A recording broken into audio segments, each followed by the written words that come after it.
Como ya lo escucharon, yo tengo a cargo la gerencia noreste aquí en Nuevo León. Estamos prácticamente brindando el servicio. Yo estoy encargada de lo que viene siendo la zona de Tamaulipas y todo Nuevo León. Y pues bueno, nos es grato para nosotros que nos inviten a esta plática y darles pues los conocimientos que se dan día a día de lo que viene siendo el gasto legal. Vamos a tener una plática muy fructuosa, como ya lo mencionó nuestro gerente, Iván Martínez, en el tema de lo que son detenciones. Guiándonos a la presentación que les vamos a exponer, antes de entrar al tema de las detenciones, queremos prácticamente abordar lo del gasto legal dentro de la cobertura de la póliza de seguro. El gasto legal, como todos lo sabemos, pues viene contemplado en la póliza, pero para los efectos de saber qué es o en qué se traduce, pues todos sabemos o se nos viene a la mente el tema de tal vez un abogado, procesos penales y tal vez situaciones que no logremos dominar al momento, pero que sabemos o más o menos tenemos una idea de lo que es. En la póliza viene establecido que este gasto legal, al ser una cobertura, viene a amparar precisamente la defensa legal que se da a los asegurados y o conductores que a través de un evento vial participan en un hecho que la ley considera como delito y en este caso viene a intervenir la autoridad. Entonces, como se requieren estos conocimientos especiales, pues bueno, es necesario la asignación de un abogado que lo brinda la compañía y este abogado pues va a dar la atención precisamente en el problema que se está presentando legalmente y en el cual el conductor puede estar detenido por temas de lesiones, daño o algún tema de homicidio. Avanzando en el tema de qué implica el gasto legal. El gasto legal en sí, la pregunta más específica de todos los clientes es ¿qué me cubre? Yo sé que me das el abogado viene y me apoya, pero ¿cuáles son las limitantes o coberturas que tiene precisamente este gasto legal? Bien, en nuestra empresa, pues bien, lo que viene a cubrir es la asignación de un abogado que está por medio de nuestra red.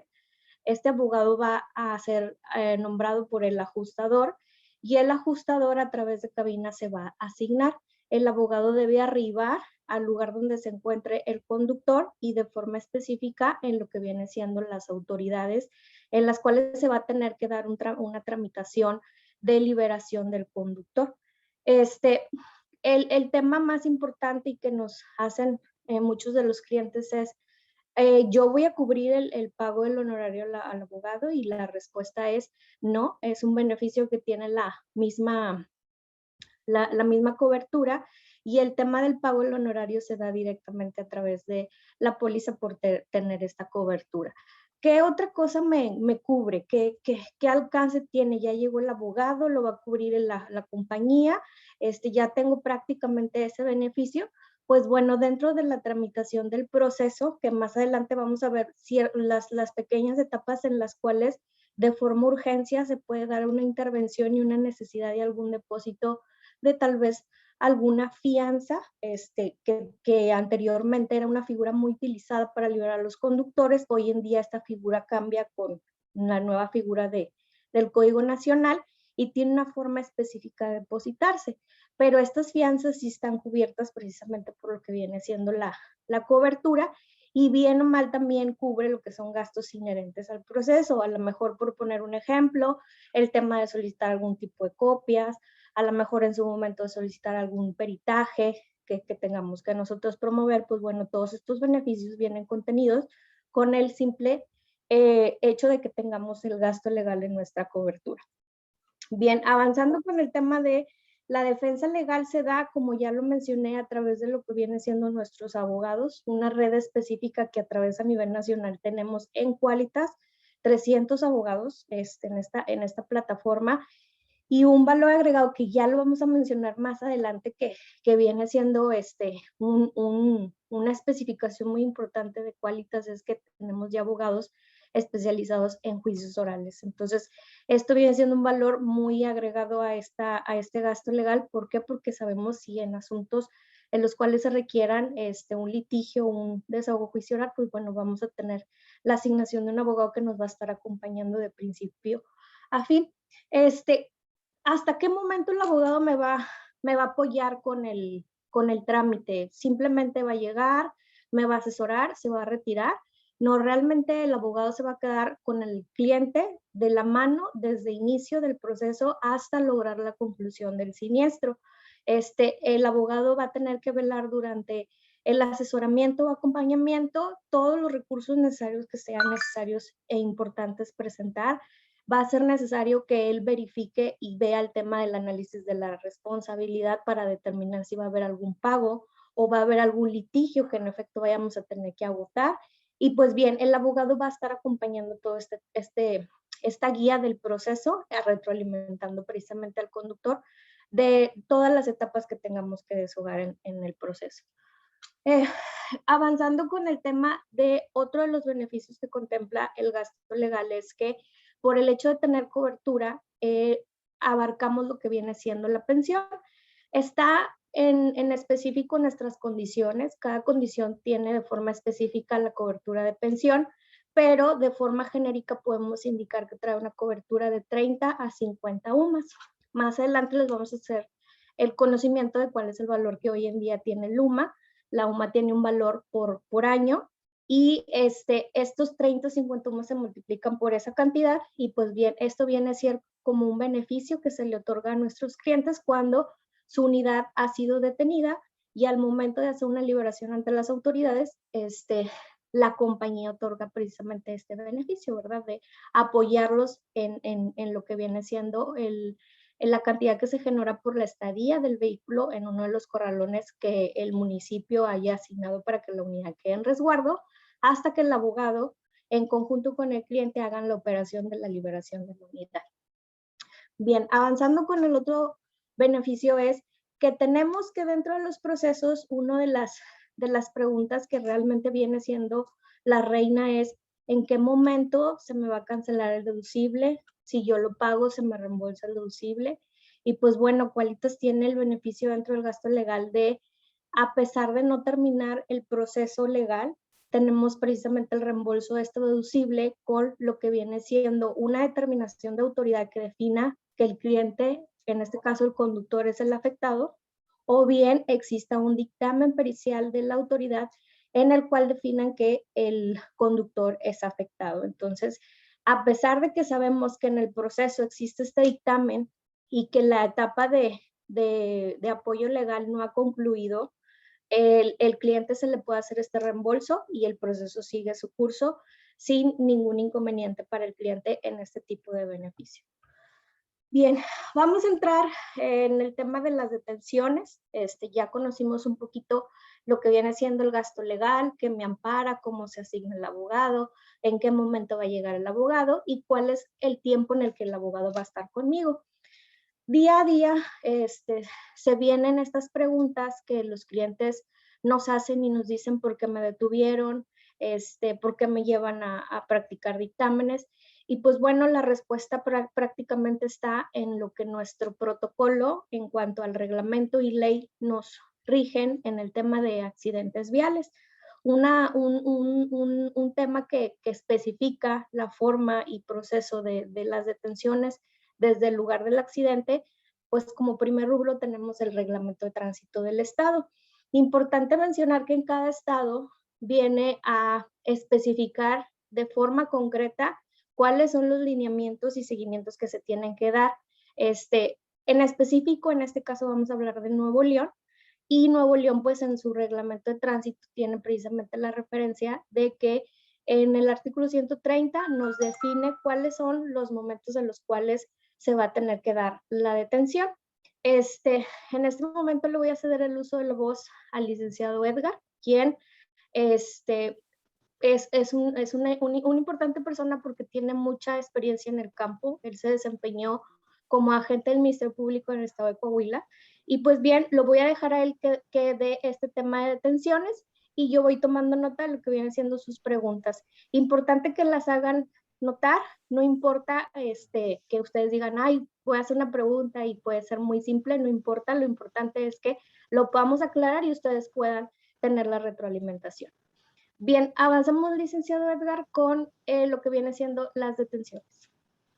Sí, claro que sí, Lick. Muchísimas gracias. Bueno, de nueva cuenta me presento, Edgar Lazo Chapa, coordinador. Actualmente funjo como coordinador jurídico en el área de Monterrey específicamente y en San Pedro.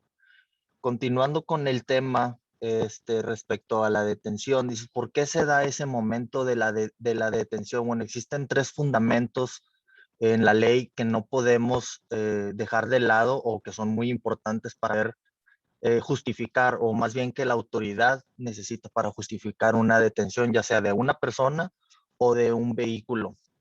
Esos tres fundamentos son el artículo 16 constitucional, que ahorita unas diapositivas más adelante lo vamos a ver en específico.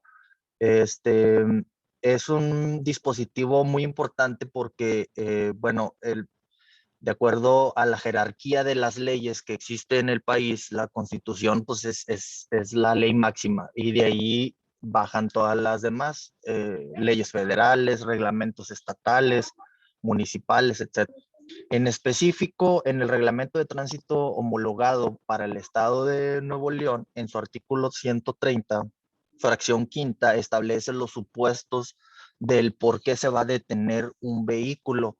Y estos son cuando se cause algún daño con dicho vehículo o con un objeto que este viaje en él y se provoque un daño a tercero, que no se garantice o que no se haga el pago de dicho daño en el momento o celebrando algún convenio entre las partes involucradas. Ese es el supuesto en el que el reglamento de tránsito y el oficial de tránsito detiene el vehículo. Bueno, uno de los supuestos, ¿verdad? Pero puede ser falta de algún documento, etcétera. Pero en específico, eh, por el tema de causa de daños, dice, los vehículos quedarán a disposición de la agencia del Ministerio Público para que pues se haga el trámite correspondiente y pueda realizarse la liberación del mismo previa acreditación de la propiedad.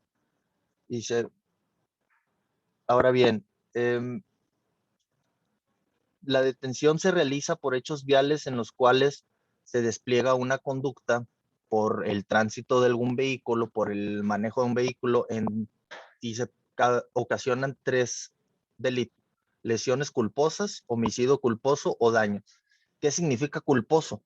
Que no se tiene la intención de hacer dicho daño. Existe delitos dolosos, que se tiene toda la intención, y delito culposo, que no se tiene la intención. Es decir, se violenta un deber jurídico deudado contenido en el reglamento de tránsito. Es decir, ibas a exceso de velocidad, te pasaste una luz roja, un alto, no se diste el paso, etcétera.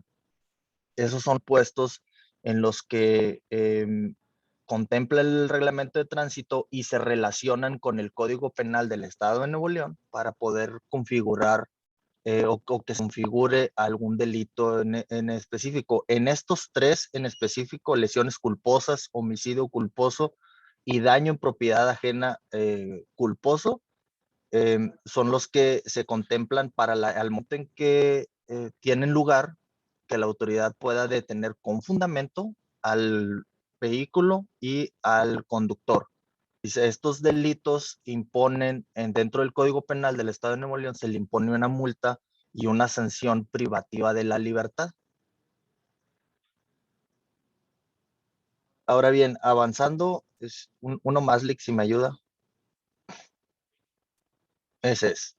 El fundamento que les mencionaba ahorita, el artículo 16 constitucional, de ahí emana todo el fundamento o la razón del por qué el Ministerio Público detiene a una persona. Pongamos un ejemplo, voy en el vehículo, tengo un choque crucero, atropello a una persona o una colisión con una motocicleta, el tercero sale lesionado.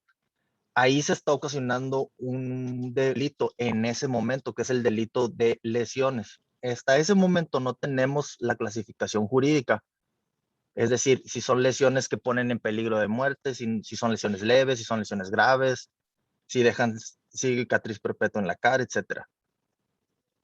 Pero lo que reza este artículo 16 constitucional es que ningún indiciado podrá ser retenido por el Ministerio Público por más de 48 horas.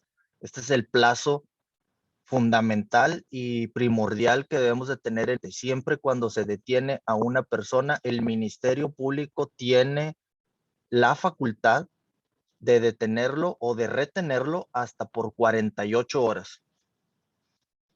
Plazo que deberá, en dicho plazo se debe ordenar dos cosas, la una o la otra, es decir, se debe de poner en libertad al término de esas 48 horas, porque si transcurren esas 48 horas y el Ministerio Público no pone en libertad a esta persona, el Ministerio Público vulnera derechos de la persona detenida y además pues estaría configurando un diverso delito por parte del Ministerio Público, porque sería una detención ilegal de la libertad de esa persona. O bien, si el Ministerio Público no pretende poner en libertad a esa persona porque considera que tiene elementos suficientes para poder llevar a cabo una imputación ante un juez, bueno, es ponerlo a disposición del juez, en este caso es el juez de control y de juicio oral, cualquiera en el estado que esté en ese momento en turno o en funciones. Y ahí ya se desarrollará o se iniciará un proceso judicial. Pero ese es el primer momento, 48 horas. ¿Cuáles son los momentos o los supuestos? Lo que les comentaba ahorita, el artículo 146, abajito de la Constitución, el artículo 16 constitucional, está el Código Nacional que rige en todo el país, que es el Código Nacional de Procedimientos Penales. Dicho ordenamiento legal nos viene a establecer cuáles son las pautas y reglas del proceso penal en cualquier tipo de delito, y en específico en el artículo 146 establece cuáles son los supuestos para detener a una persona. Uno de ellos es la persona es detenida en el momento, es decir, tengo el percance, se hace la colisión, el atropello, etcétera. Ese es el momento en específico en el que se está cometiendo el delito, o inmediatamente después de cometerlo, es decir, daron unos minutos y la persona es detenida por cualquier persona, no tiene que ser policía, etcétera. De hecho, la Constitución y el Código Penal, el Código Nacional de Procedimientos Penales establecen que cualquier persona puede detener a la persona, esta a su vez ponerla a disposición de la autoridad competente y esta a su vez ponerla a disposición del Ministerio Público. Es decir, me puede detener un ciudadano que me va a poner en disposición de algún policía, y el policía, a través de un informe policial homologado, me va a poner a disposición del Ministerio Público. El Ministerio Público es la única autoridad facultada constitucionalmente para poder determinar la situación jurídica, lo que hablábamos ahorita de las 48 horas, si se pone en libertad o bien si determina que tiene elementos suficientes para poder llevar a cabo una judicialización de esa persona, ponerlo a disposición del juez de control y de juicio oral e iniciar ya otra etapa del proceso penal. Esas 48 horas, supongamos que el Ministerio Público es un delito de homicidio, es un atropello, se acredita dentro de la carpeta de investigación en ese término constitucional de 48 horas que la persona iba a exceso de velocidad, en estado de ebriedad, etcétera. El Ministerio Público, a través de algún dictamen médico que haga, pues, va a establecer o va a acreditar el estado de ebriedad a través de alguna pericial en hechos de tránsito, criminalística de campo o de velocidad, trayectoria, impactos, va a acreditar la velocidad que llevaba mi conductor y las condiciones de la calle en que existían al momento de suscitarse ese percance. Es decir, encuentra elementos suficientes para judicializar esa carpeta. Al término de las 48 horas, que es el término legal constitucional, esas 48 horas puede que se agoten y pueden que no, pero el Ministerio Público tiene como máximo esas 48 horas. Suponiendo que se agotan esas 48 horas y el Ministerio Público encuentra elementos suficientes para judicializar la carpeta, la lleva ante un juez y esas 48 horas se pueden extender a 72 o a 144 horas. Esto a petición de la misma persona detenida. Es decir, yo abogado de Qualitas, voy a asistir a un asegurado, a un cliente, a un conductor que atropelló a una persona, causó el delito de homicidio, iba en estado de ebriedad, etcétera. Yo lo voy a asistir en la audiencia inicial después de estas 48 horas Y platicando yo con mi cliente, él me va a decir, Lee, que es que no, yo no iba a exceso de velocidad, yo no había tomado, me lo metieron, yo no lo atropellé, etcétera, bla, bla, bla. Ok.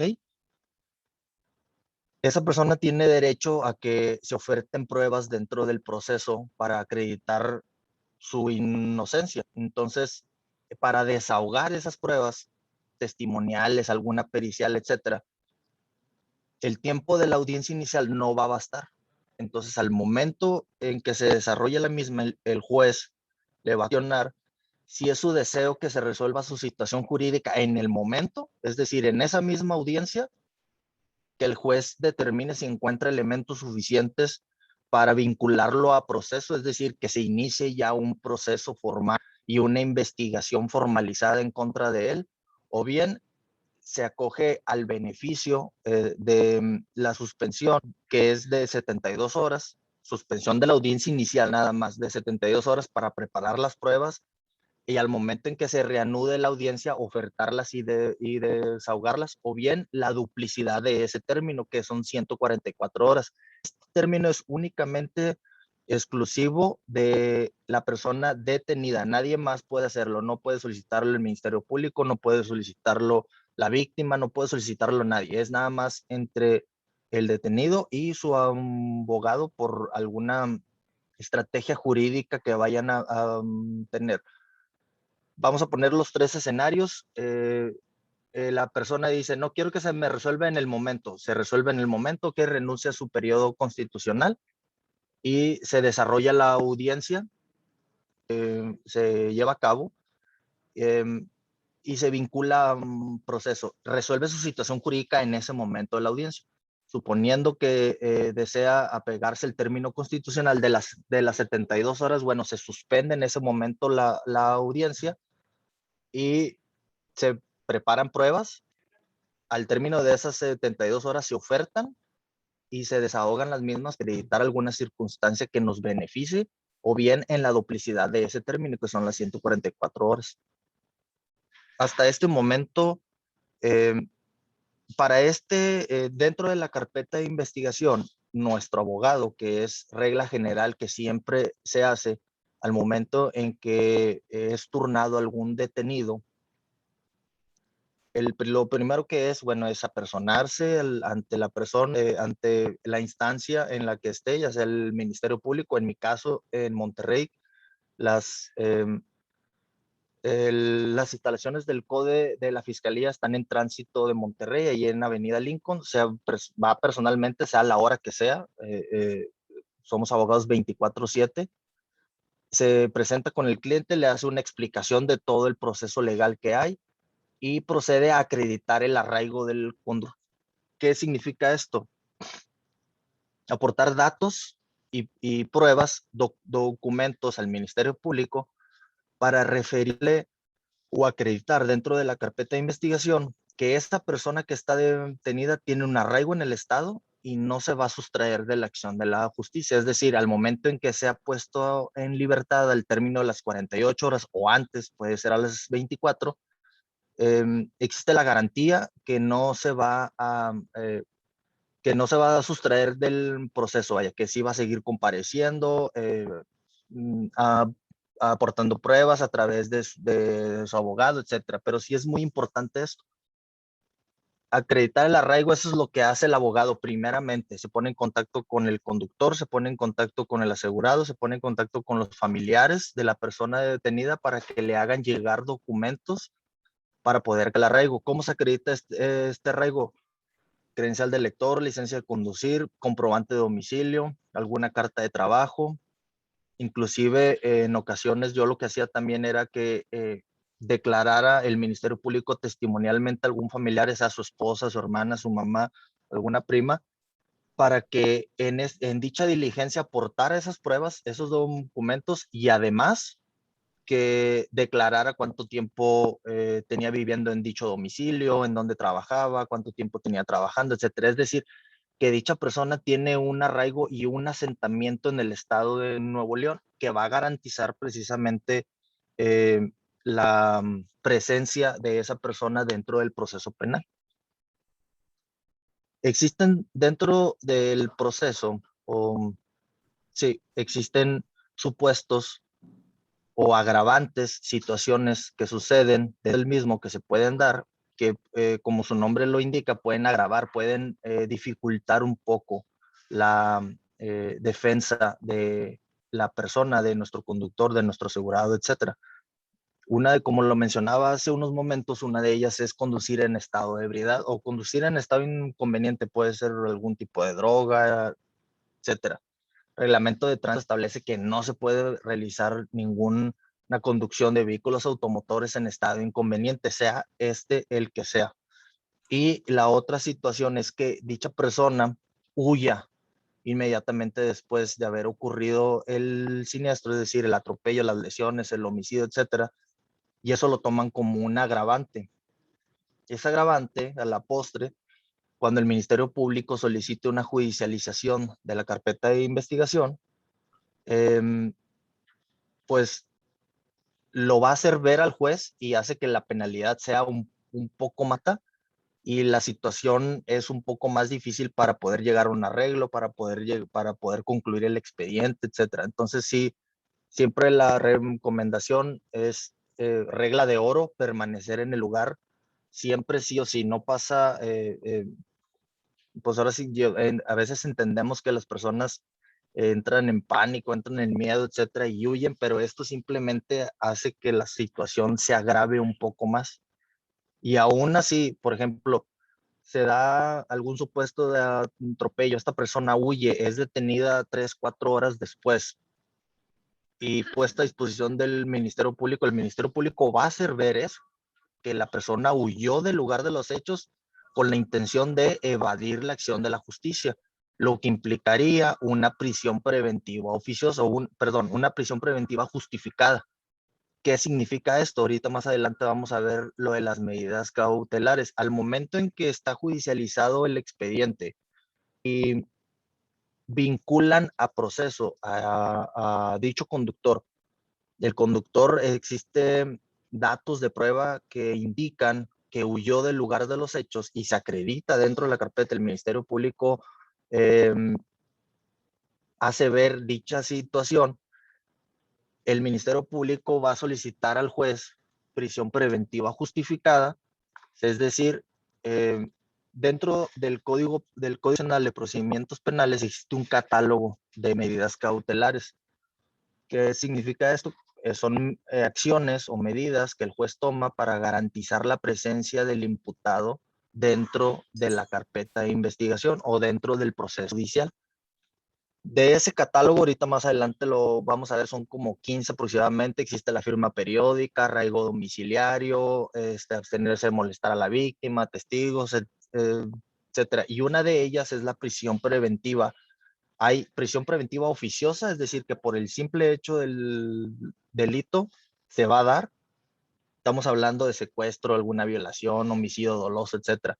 O prisión preventiva justificada, que este es el puesto. Los 3 delitos que les comentaba hace rato, que son homicidio culposo, lesiones culposas y daños culposos, no admiten la prisión preventiva oficiosa, pero sí admiten la prisión preventiva justificada. En este supuesto estado de ebriedad o que la persona huya, se justifica esa prisión preventiva y la persona pasa de los separos que están dentro de la policía, bueno, en el Ministerio Público, pasa a disposición del juez y posteriormente pasa directamente al penal para garantizar la presencia de esa persona dentro del proceso penal. Esto tiene fundamento dentro de la Constitución, dentro del Código Nacional de Procedimientos Penales, dentro del Código Penal del Estado de Nuevo León. Entonces sí es importante eh, pues establecer esto. En los Vamos, supuestos, vamos a hacer perdón, una aclaración aquí, Lick, en el sí, tema de la libertad del conductor. Hay que citar que la complicación que se viene a dar para la liberación del conductor viene a hacerse en los temas de homicidio, donde existe una persona que fallece o bien existe algún lesionado que su condición de lesiones lo ponga en riesgo. Estos son los dos supuestos en los cuales se nos puede complicar por el tema de que el Ministerio Público que esté tomando conocimiento de los hechos indique si existe una tentativa de huida del conductor o que inclusive no está localizado, lo pueda él solicitar al juez como esta agravante. Eso es lo que quería prácticamente puntualizar, que son los dos supuestos en los cuales se nos puede estar complicando el tema de esta liberación. No existe la duda de que el conductor en determinado momento tenga la oportunidad de ser liberado cuando sabemos que en un siniestro existen lesionados y estos lesionados a ser trasladados a los nosocomios. El primer punto es saber cómo están. El Ministerio Público al momento es lo que hace, lo que cuida y lo que va prácticamente nosotros a adelantar si el conductor puede ser sometido a un proceso ante el juez, que es lo que el licenciado Edgar dice judicializar, o bien va a ser un proceso de liberación dentro de estas 48 horas que ya citamos, ¿verdad? El tema del delito es, casi nos lo cita el Código Penal, es el delito menor, es porque no hay intención de causar un daño y por eso no lo minoriza, pero no deja de ser un tema de que el código lo contemple como un delito y que tengamos que someter a un proceso para hacer la liberación del conductor.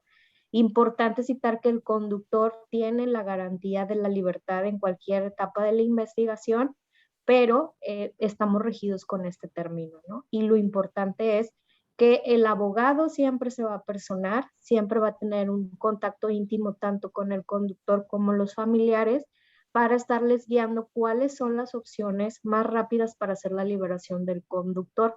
Si nosotros notamos que es un tema complicado, luego empezamos a ver cuáles son las opciones que tenemos para ir avanzando con el tema de la liberación y ver los caminos que en su momento la fiscalía pueda optar y proponer al juez para debatir esta prisión que él puede solicitar. En estos casos, situando que sean agravantes, ¿no? Era nada más lo que quería puntualizar. Adelante. Sí, no, muy cierto lo que menciona y muy importante establecerlo también. También mencionar que, bueno, cuando el Ministerio Público determine que no va a llevar a cabo una judicialización de la carpeta, es decir, llevarla ante el juez de control y que va a disponer de la libertad del imputado, la persona detenida, así se le va a llamar imputado.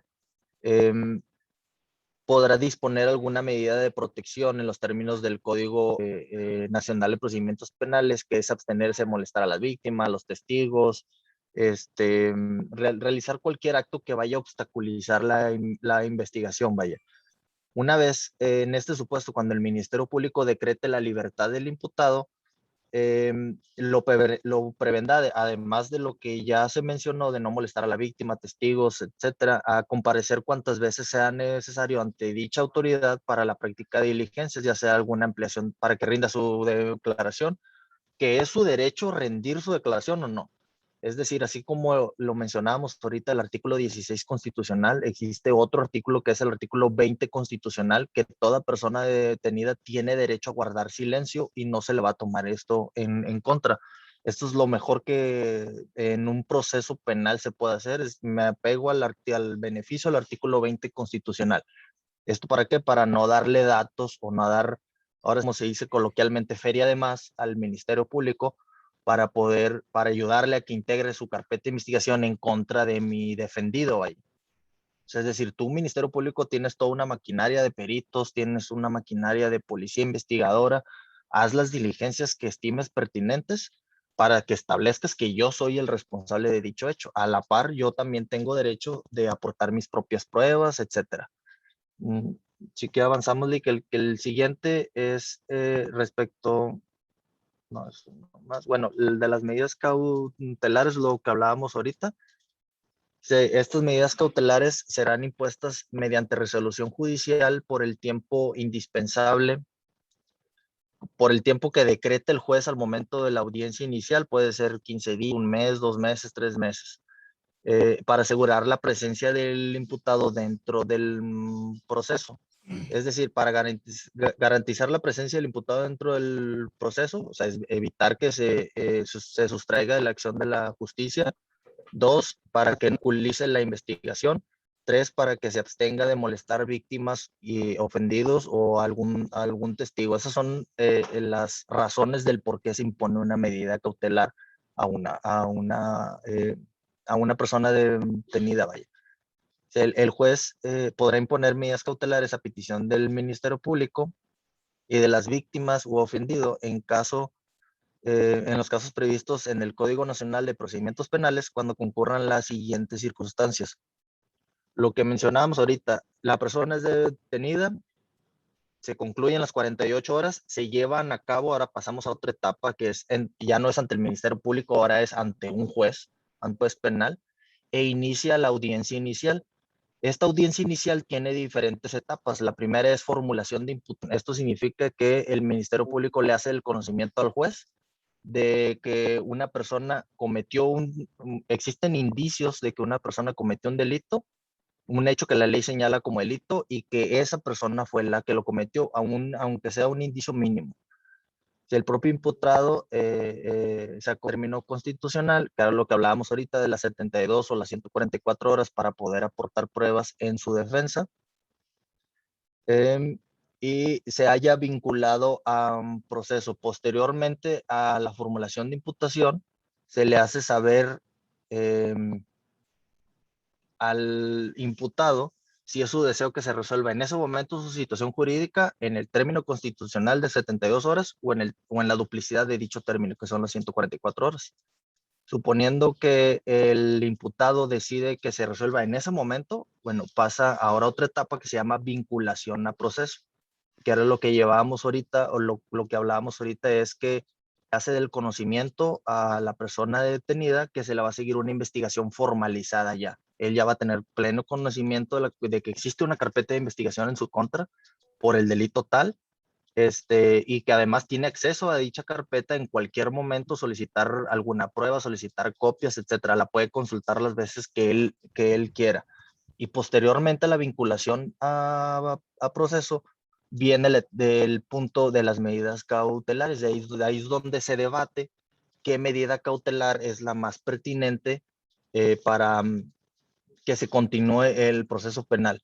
Aquí es importante establecer que nuestros abogados, los abogados, como lo mencionaba la licenciada Karina, existe una red de abogados especialistas en juicios orales y en materia penal, que van a realizar una defensa hacia nuestros asegurados o nuestros conductores tendientes a acreditar o que se le imponga una medida cautelar la menos gravosa posible, ya sea firma periódica de 15 días, un mes, inclusive puede ser hasta un arraigo domiciliario. Puede sonar un poco fuerte el arraigo domiciliario, pero pues es mejor estar en la casa que que se imponga una prisión preventiva y estar en el penal, vaya.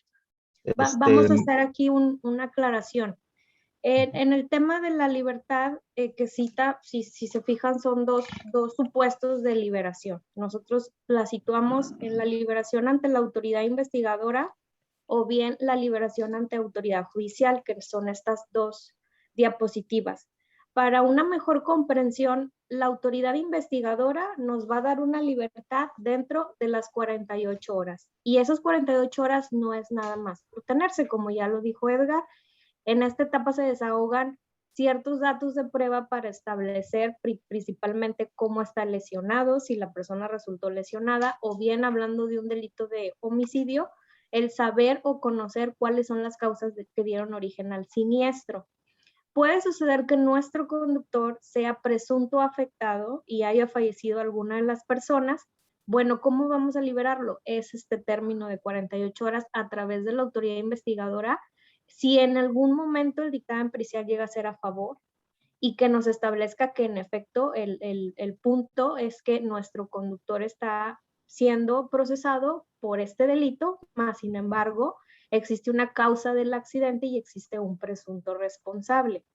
¿Qué sucede? Lo que cambia entre investigadora y judicial.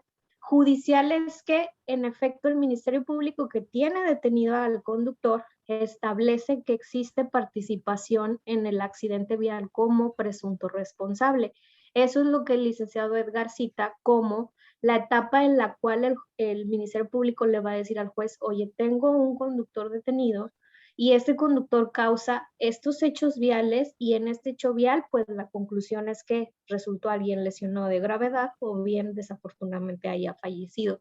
Esta es la diferencia entre la libertad que se da en el Ministerio Público o bien la libertad que se puede dar a través del juez de control.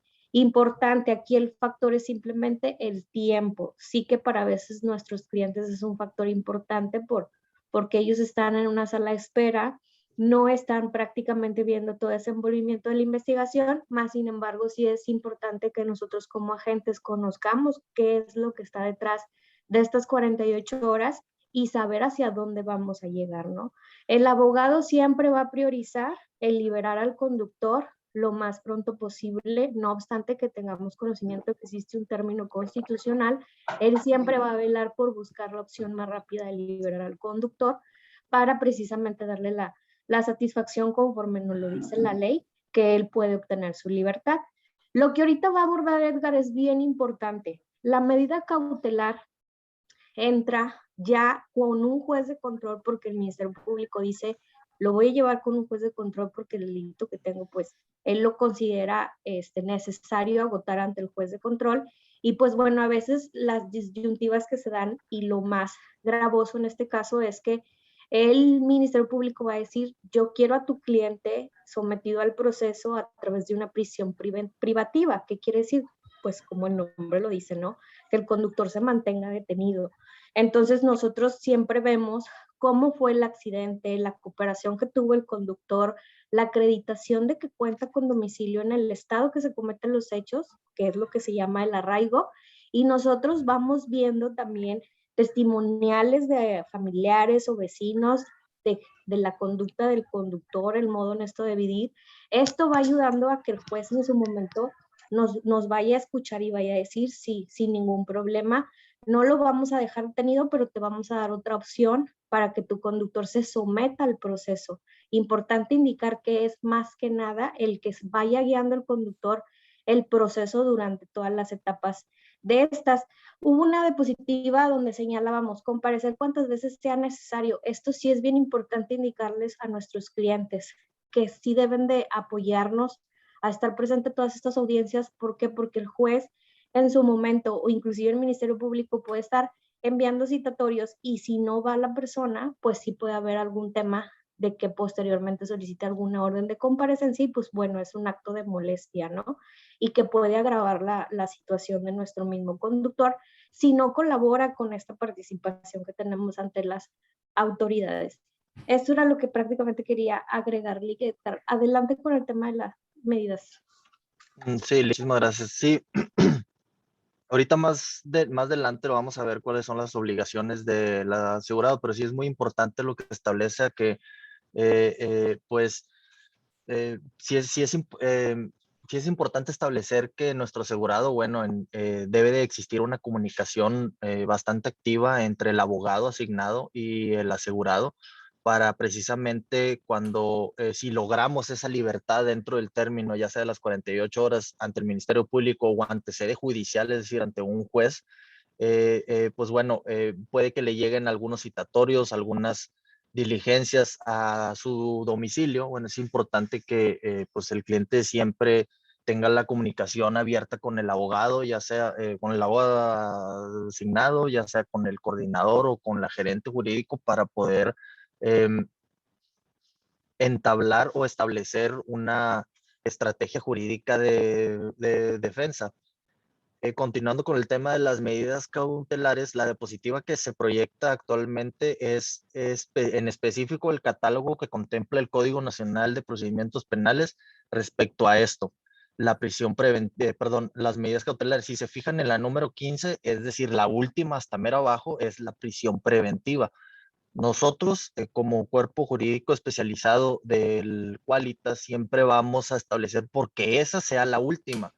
Es decir, siempre vamos a establecer una estrategia jurídica para que se le ponga la número 1, que es la prisión preventiva, la presentación periódica ante el juez o ante autoridad distinta a que aquel designe.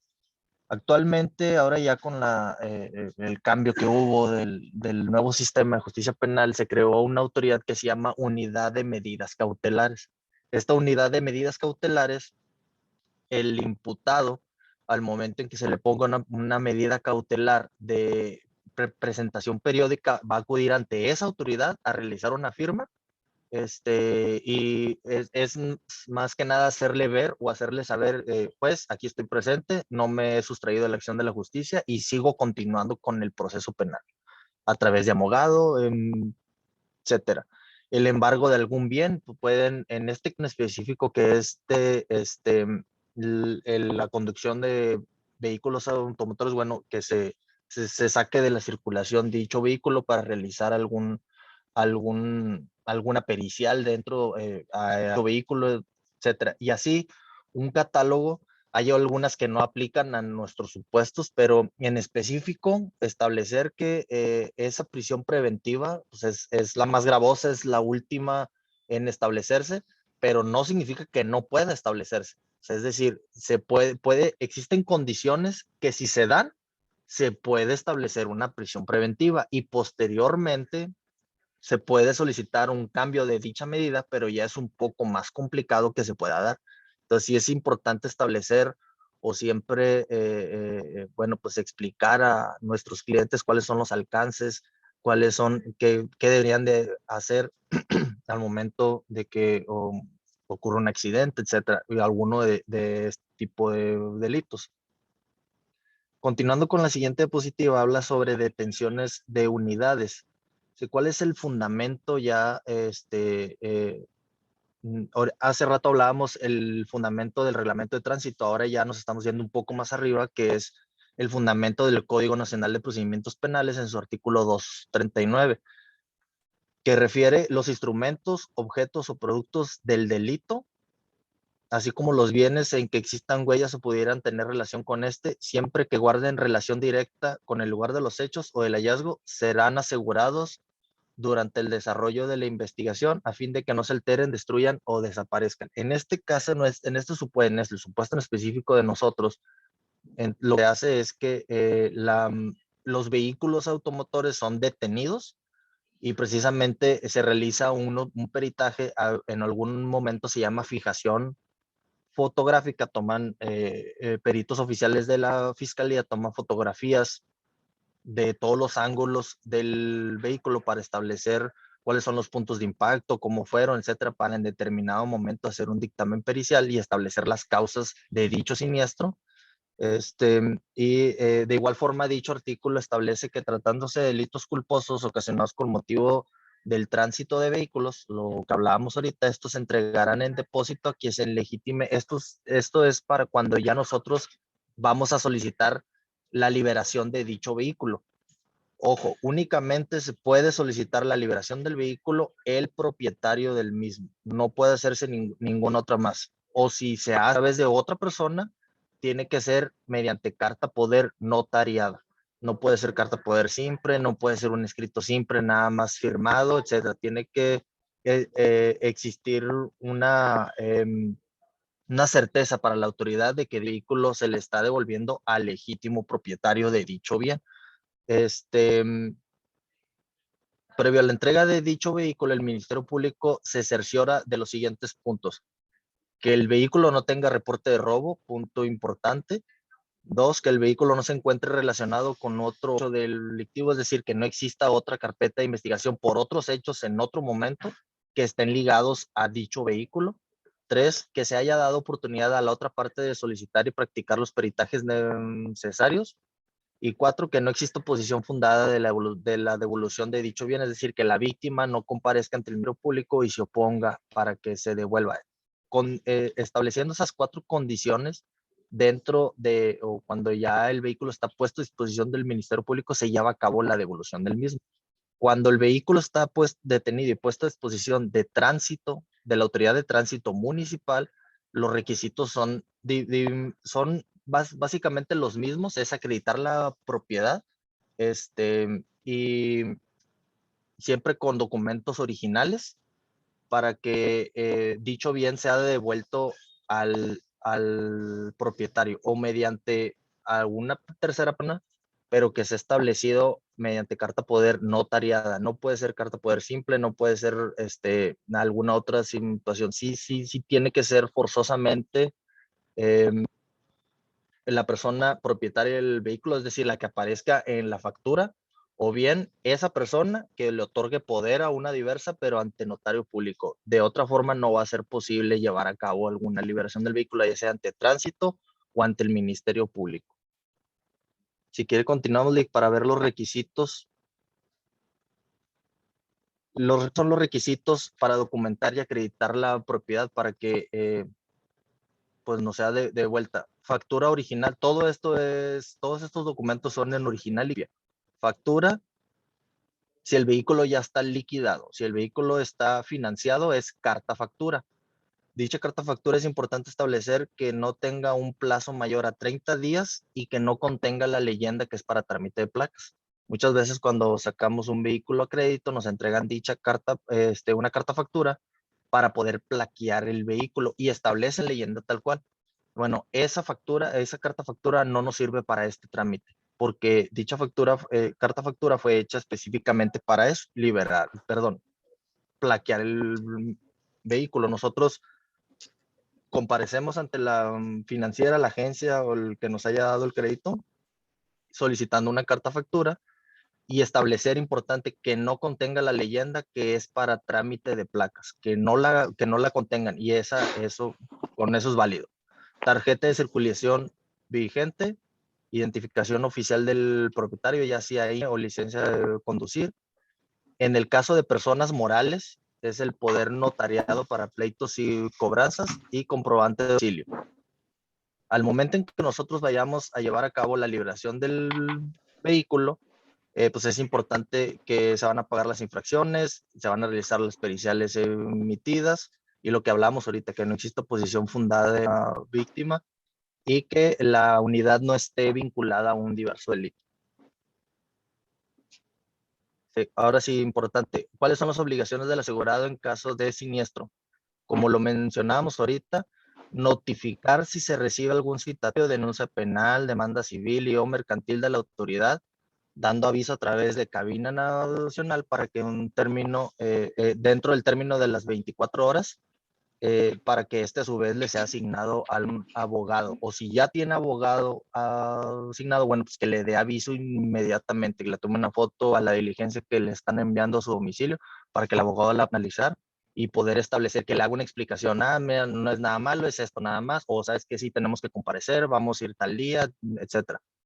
Se obliga de igual forma a estar presente en las diligencias de carácter penal, civil o mercantil. Cualquier tipo de citatorio que haga la autoridad, es obligación del asegurado comparecer en compañía de nuestro abogado. Eso es importante. El asegurado no va a ir solo, siempre va a ir en compañía de nuestro abogado. 3, demostrar la propiedad de la unidad, lo que hablábamos ahorita, con los documentos que ya hicimos en una diapositiva antes. Y de igual forma se obliga a comparecer ante la autoridad competente las veces que sean necesarias para llevar a cabo su declaración, alguna ampliación, etc. Yo creo que ya es todo, ¿no, Lick?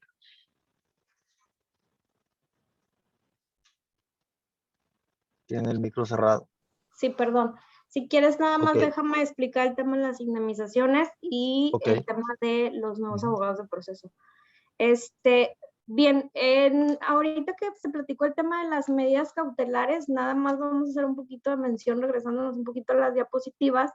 Las medidas cautelares lo confunden ahora con la fianza, porque si se fijan en la parte, lo que viene siendo la parte segunda de las medidas cautelares, ya no lo establece como la exhibición de una garantía económica. Y la diferencia aquí es que generalmente en los casos que hemos tenido, sí, varios clientes nos dicen, deposita la fianza, pero bien, esta figura como tal ya desaparece y es facultad directamente del juez. Es decir, si yo o bien me solicitan una fianza para mi conductor, debe ser una facultad exclusivamente del juez y no del Ministerio Público. Aquí el Ministerio Público ya está actuando como parte porque se lo está solicitando al juez al tener ya un proceso que está sometido a su consideración. Y pues bien, si tenemos un supuesto en el cual el Ministerio Público vaya a decir voy por la prisión preventiva, nosotros siempre vamos a velar por la menos levosa y nos vamos en orden. Generalmente cuando nos vamos a un proceso ante un juez para liberar al conductor, pues bueno, lo que nosotros buscamos es la presentación periódica ante el juez, que es la primera y es la que usualmente siempre se utiliza, pero dependiendo la gravedad que pueda inculcar el Ministerio Público para que el conductor pueda sustraerse de este proceso, pues bueno, vamos viendo si va a ser necesario la exhibición de una garantía económica o a veces sí solicitan el embargo en viernes, es los menos casos, pero bien, así como los vamos viendo, las más comunes es la presentación periódica o bien el resguardo en su propio domicilio, que se le llama arraigo.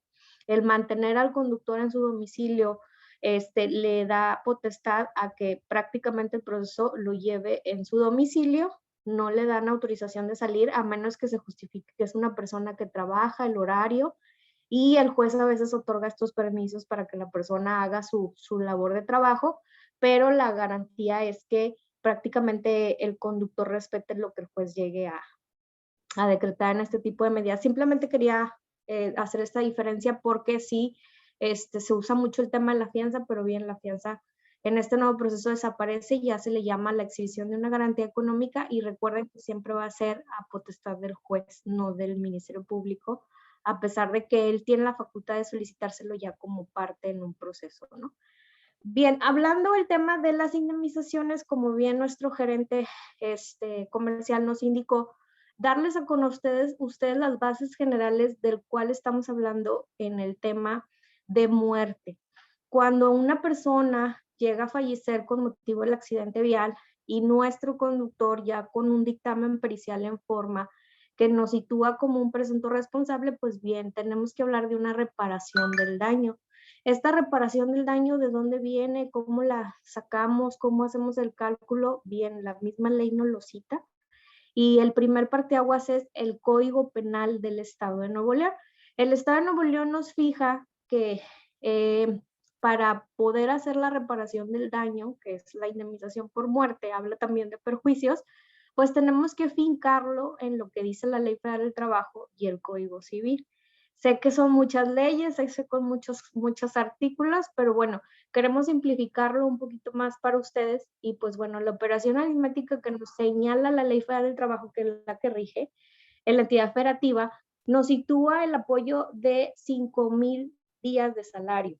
Estos 5,000 días se van a multiplicar. En este estado no nos constriñe a una UMA, a pesar de que existe un decreto que habla de que todas las obligaciones que se hablen para los pagos de multas y todo, el decreto nace para que la UMA sea contemplada y no nos vayamos al salario mínimo. No sé si alguno de ustedes en su momento llegó a ver algunos comerciales que decían no confundas manzanas con peras, haciendo alusión precisamente de que buscaban que se fijara una cantidad que se llama unidad de medida.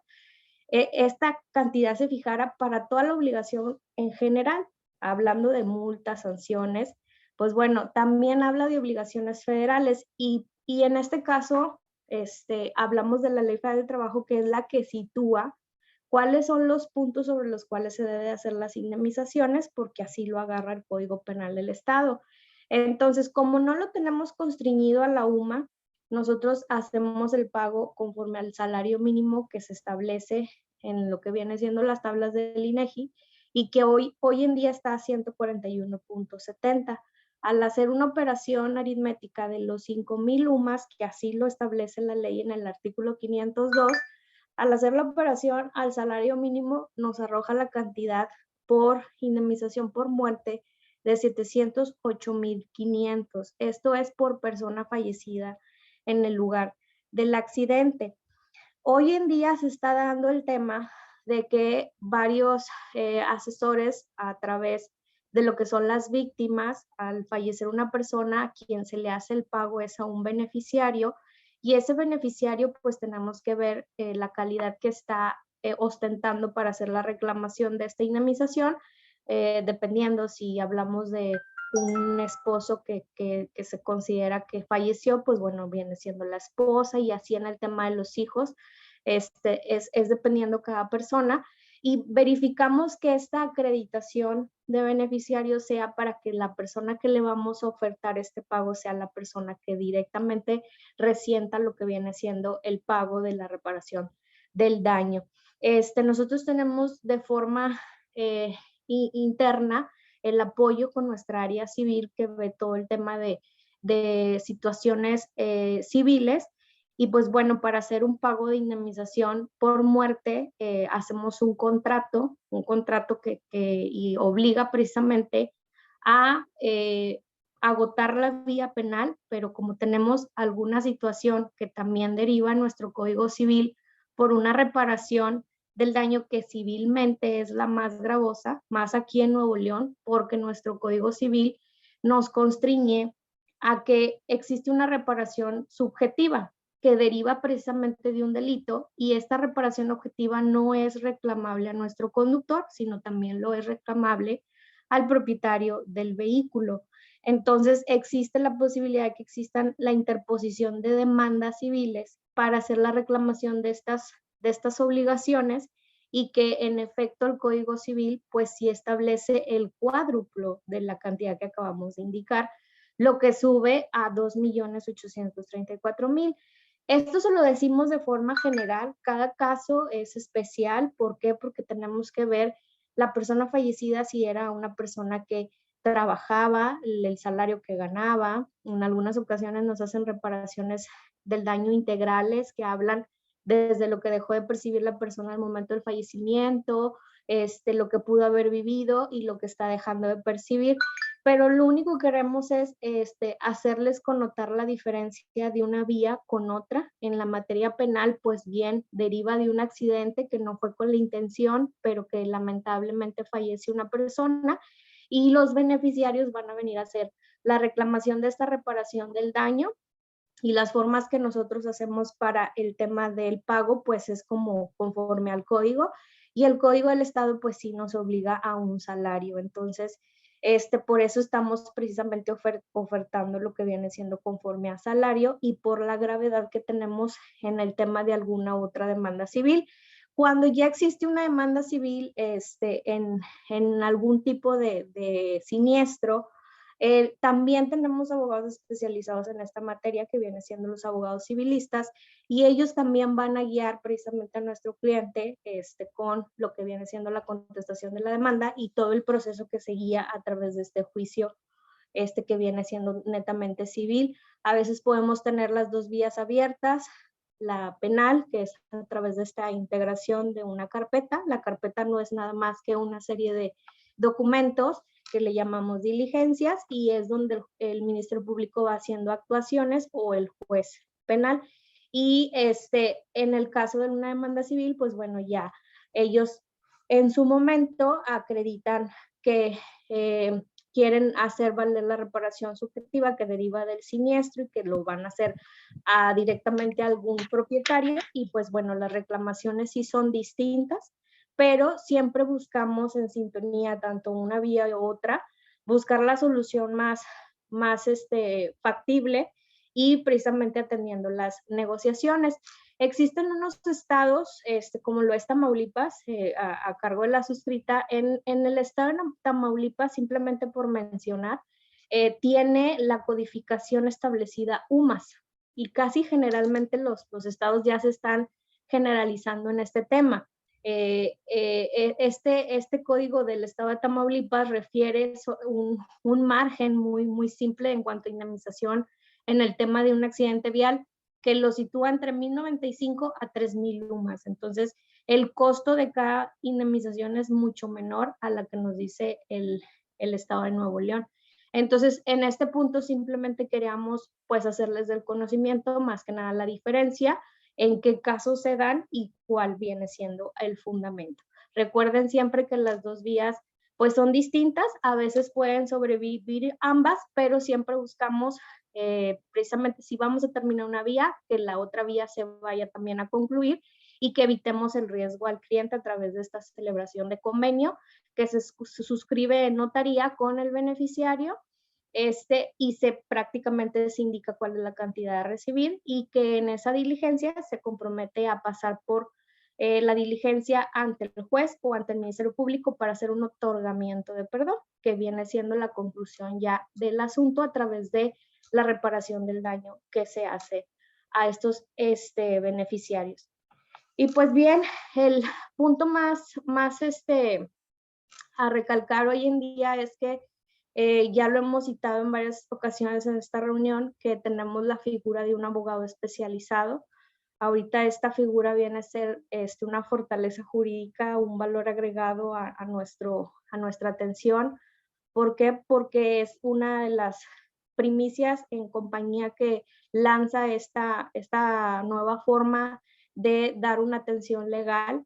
El tener un abogado especializado que domine toda la etapa del proceso, hablando desde un juez de control hasta la conclusión del siniestro, el desahogo de un juicio oral, son personas que tienen conocimiento en la materia, que tienen un cúmulo de juicios ya agotados.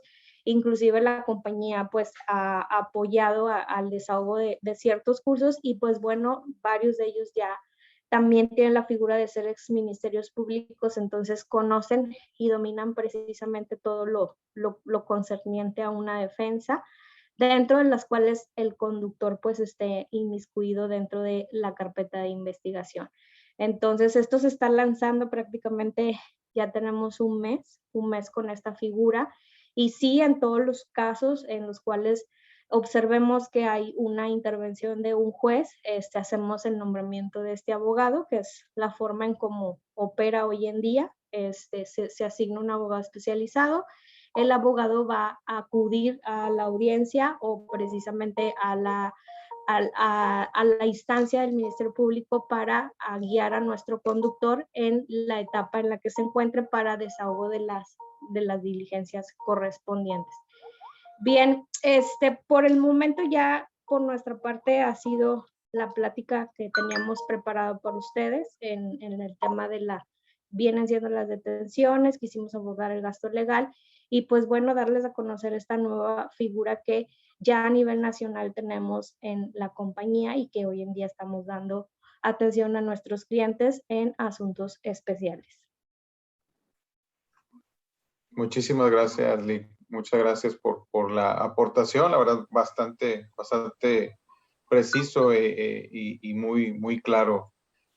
Yo creo, Michelle, no sé si, salvo tu mejor opinión, pasamos al tema de las preguntas. No sé si nos ayudan ahí con las preguntas, leyéndolas y vamos contestando aquí la parte jurídica. Si hay algunas preguntas, les paso la primera pregunta, Arturo. En caso de devolución de deducible, ¿el abogado avisa a nuestro asegurado que puede tramitar o el asegurado tiene que estar preguntando si fue declarado afectado? No, el abogado avisa, tras un dictamen pericial o una determinación, le avisa al cliente y le da los requisitos para el reembolso. Generalmente es el pago que él realizó del deducible, le pide lo que viene siendo el IFE, un comprobante de domicilio, el PUR en caso de persona física, o bien persona moral, pues el RFC, es la única diferencia. Y el tema es que este reembolso se aplica ya entre 5 a 7 días está aplicándose el reembolso del deducible. Muchas gracias, licenciada. Selene pregunta, ¿qué pasa si el que te choca no cuenta con seguro? ¿Cómo procede? Okay. En el tema de personas que no tienen compañía de seguros, pues bien, la primera autoridad que toma es tránsito, y tránsito genera infracciones por ser una de las obligaciones que tienen todas las unidades, el contar con un seguro. Y dentro del proceso no hacemos distinción. Recordaremos que es un evento vial en el cual el juez va a dar conocimiento de lo que se causó y para trabajar un dictamen pericial. Dentro del proceso no hay una figura como tal para indicar que no cuenta con seguro, pero sí es totalmente cierto que se genera una infracción por carecer y no le van a entregar la unidad si esta persona no tiene una compañía de seguros para que le puedan entregar el vehículo. Esto es a través de las autoridades municipales. Gracias. Son dos más. Dice, si el que causó el atropello o la muerte de alguna persona en el siniestro y es menor de edad con permiso de conducir, ¿procede igual que una persona mayor de edad o todo lo hace el tutor legal y los padres? Ok, en el tema de menores, muy buena pregunta. De hecho, hace ratito que la leí dije, mira, qué interesante. La figura de un menor procesado tiene una figura distinta. De hecho, hay una ley distinta que los maneja como menores infractores. El tema de la procedencia, sí, sí procede. También aquí Qualitas lo tiene. Y el proceso sí lo lleva al menor. Evidentemente tienen que estar los padres dentro de este proceso, pero sí lo lleva directamente al menor, pero es un proceso similar, pero diferente. ¿Por qué? Porque sí es un tema muy especial, un tratamiento especial que da la ley a todos estos menores infractores que vienen a causar un evento vial y que dependiendo la consecuencia, pues bien, ese es el trato que se le dará a cada carpeta de investigación. Edgar, no sé si quieres agregar algo aquí al respecto. Sí, Lick, pues básicamente es el mismo proceso, simplemente lo que cambia son las mismas reglas, lo único que cambia son los tiempos. Ya hablábamos de 48 horas, de 72 y de 144. En la ley de adolescentes se establece términos menores a eso. Es la única diferencia en sí. En todo lo demás es exactamente el mismo proceso. Perfecto, gracias. Quedan dos preguntas más. Artículo 239. ¿Y si el propietario y conductor termina fallecido? Ok, cuando conductor fallece, la ley nos da un tratamiento de que la carpeta no puede continuar, siempre y cuando sea responsable del siniestro. Se le llama sobrecimiento, que está de más, y lo entiende como un archivo de la carpeta. Cuando es afectado, pues bueno, tenemos que hacer la atención legal porque como ya lo vimos, hay una indemnización que deben de dar a la parte beneficiaria y pues bueno, continuar el proceso, ¿verdad? No simplemente que se quede en una carpeta de investigación, sino que avance para lograr que en su momento se concluya con un pago de reparación del daño. Damos una asesoría y acompañamiento porque pues quien fallece es el conductor y es a quien le damos la atención legal. Pero en el tema del vehículo sí es un trato especial porque tenemos que ver quién es el propietario de esta unidad. Si es la persona que fallece, sí tendríamos que buscar algún tipo de juicio si la unidad queda prácticamente sin ningún dueño, ¿no? Entonces, el juicio va a tener que agotarse para poder acreditar o bien, en muchos casos, tenemos que acercarnos con el Ministerio Público, les ponemos el caso y ellos prácticamente a veces nos dicen las opciones más rápidas para poder hacer la liberación de las unidades, pero legalmente es a través de una acreditación legal, que es un juicio de intestado si la unidad pues queda en esa situación, ¿no? Gracias. Y bueno, la última es, si el detenido lleva a su propio abogado, ¿puede salir afectado, perder cobertura o respaldo de la aseguradora?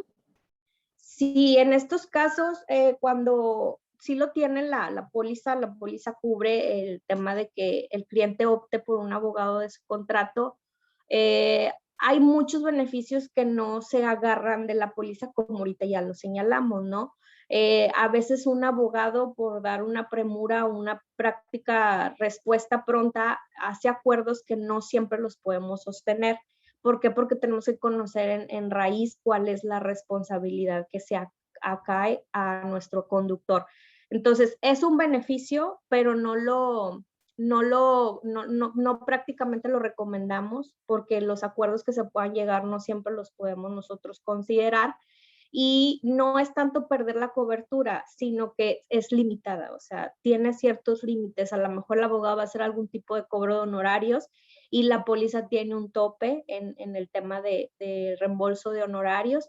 Y pues bien, uno de los temas que puedo yo citar y que ahorita se me viene a la mente es que si dentro del proceso tenemos que agotar algún tipo de pericial, pues lo cubre la póliza, lo cubre el honorario del perito y en estos casos cuando el abogado lo opte por su cuenta, pues no sería cubrible. Entonces sí es un tema de diferencia y si buscamos que a través de esta figura de abogado especializado el cliente tenga más confianza hacia la compañía de los abogados que estamos prácticamente asignando por la red y que vayan acompañados tanto del conductor como del cliente, cuando a veces son diferentes personas, para agotar todo el proceso.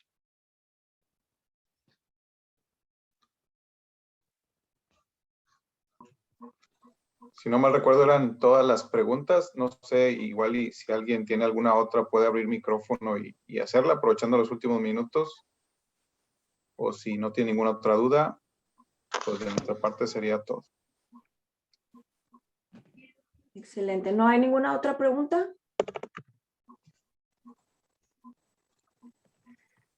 Pues bueno, pues muchísimas gracias a todos por su asistencia.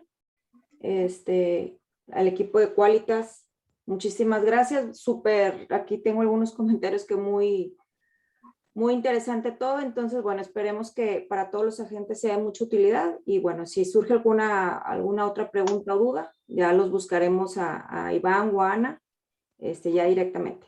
Muchas gracias Claro. a todos. No, gracias a ustedes por invitarnos y pues recordarles que estamos a sus órdenes. En cuanto gusten alguna duda con más adelante, pues estamos a sus órdenes a través de correo, teléfono. Iván ya lo tiene y a la hora que gusten, aquí estamos. Muchísimas gracias. Muchas gracias. Que tengan buen día. Gracias, bonito día. Gracias a todos. Buen día a todos.